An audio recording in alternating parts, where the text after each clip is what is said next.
Shaking things up this weekend at the Funny Bone Comedy Club is musical comic J.R. Brow. His guitar adds something to his act that you won't see with most comics. His latest comedy album, I'm From the Future, is expected to be released in the next few months, but this weekend he's live in Omaha with shows running through Sunday. Hey everybody, Dustin Dale's back here once again. I'm at the Funny Bone Comedy Club.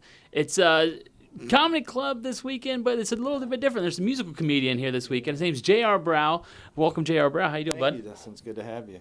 I mean, good to be here. It's your show. Hey, well, I appreciate you having me. Good to have you. Like I own a joint.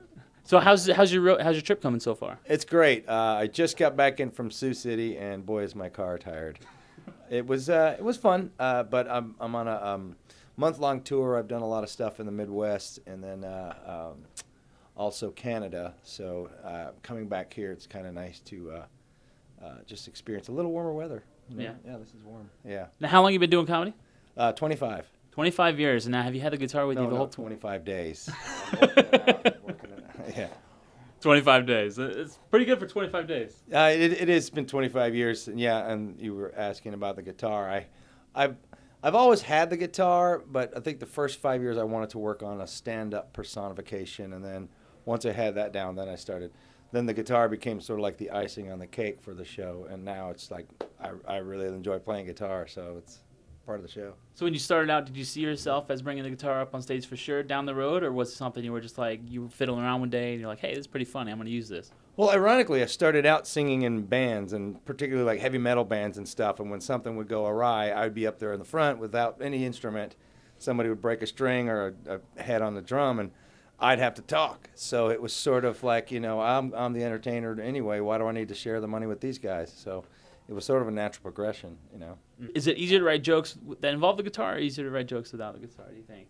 Oh, it's much easier to write a joke with a guitar because I have the right there in my hands. I have true. That's true. But no, writing a joke is the hardest thing I think in the world, is to just get the words just right, And a lot of times, writing the joke doesn't mean writing it and then delivering it. It means writing down the idea and getting on stage and then being able to talk about it, which is a lot easier. Then your real words come out, I think, after a while.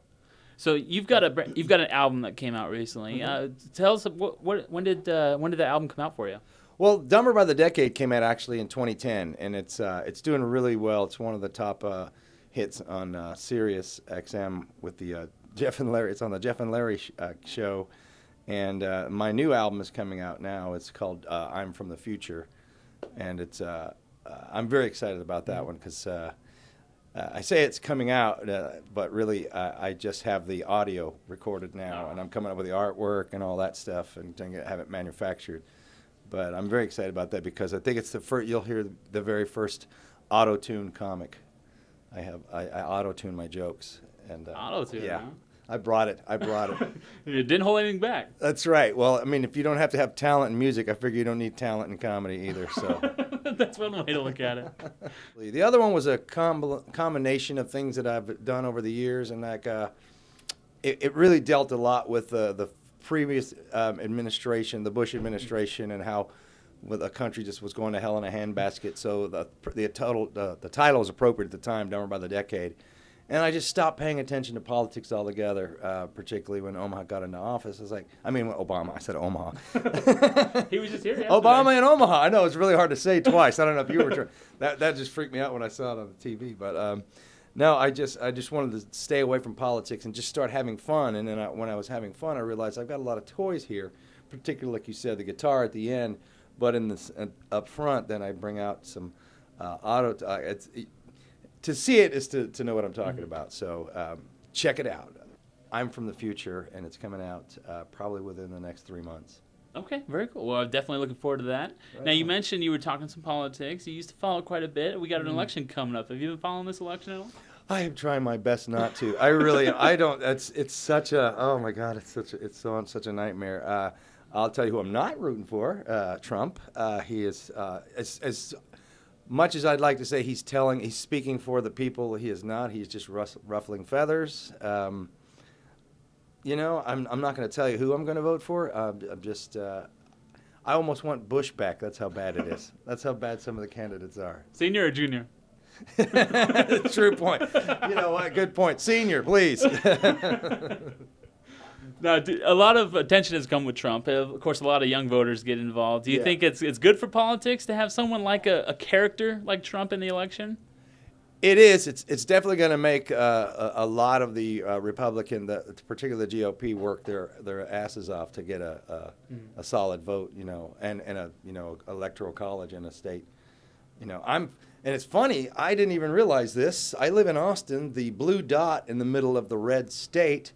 I was talking to this today with somebody from here in Omaha, and she said, well, Omaha is the blue dot in the middle of the red state called Nebraska, and I didn't realize that. So maybe that's why I like coming here. Yeah, Nebraska is one of those weird states where we can split our votes. And to me, when we split our votes, I don't see the point because it's 50-50. It's basically like we're not declaring one way or the other. We get three, but it's basically like 50-50. Well, ironically, as much as we claim to be blue, we always still vote Republican in Texas. You just can't win for losing. My wife and I actually lived on what I called the purple ring, where the red and the blue met. Like we lived on the outskirts of town, and it was where.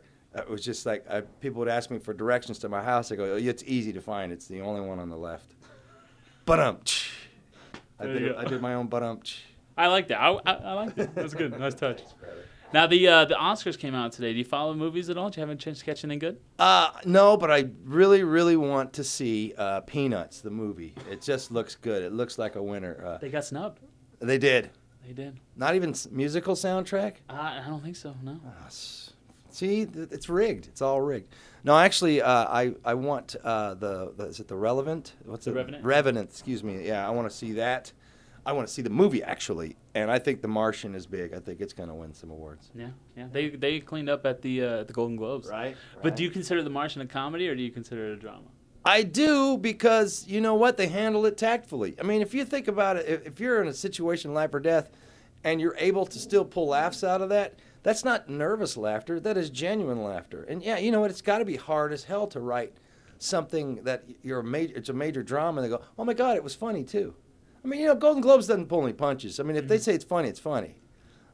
Sadly, yes, we didn't get any votes for Straight Outta Compton. That was sad. They did. I think they got snubbed. But other than that, everybody else got what they deserved. And the Globes. I don't know about the Academy. When is it? The Academy Awards are February 28th, I believe. Oh, we got time. Yeah, we got time. Did you watch the Globes on Sunday? I did not. I'm lying my ass off right here. I don't. Yeah. So what do you got coming up, JR, for that people can check out? Well, I'd like to free Stephen Avery if we could. No, I'm going to be. I'm looking forward to April. I was invited to the Moon Tower Comedy and Oddity Festival in Austin, Texas. It's becoming a big thing now. And guys like Hannibal Buress, Ron White, Dana Carvey, just the biggest acts you'd want to see coming down and rocking our town. And I get to do a lot of the shows with those guys. And it's quite a treat because it's 3 miles from my house. Wow, sounds like a pretty big gig. It is. You done that one before? Yeah, I've done it 3 years in a row. I mean, I'm one of the staples there now, but I just love being there and seeing all of my comedy brethren come to town and just being, because we're all on our own gigs at certain times, so we can never hang out when it's like a giant party for like 5 days. And they're coming to your house. Hell yeah, they are. Yeah, it's going to be good. You going to show them around Texas? Nah, they're going to be. I'm not driving anybody around Austin. None of you have been there, but it's full. I know, but oh, my God. We tell people, welcome to Austin, don't forget to leave. That's a good motto. I like that. Now, one thing I want to do before we end this interview, one of our fellow shows here, The Tonight Show, they like to play some games with their guests. So I thought maybe we would do a best of 3 paper, rock, scissors, maybe to see who can take home the award tonight. Okay. 1, 2, 3, shoot. All right? You want to give it a go? Yeah, let's do it. All right. Ready? Yep. 1, 2, 3, shoot. What is that?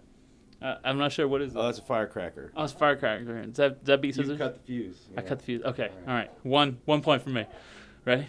1, 2, 3, shoot. No.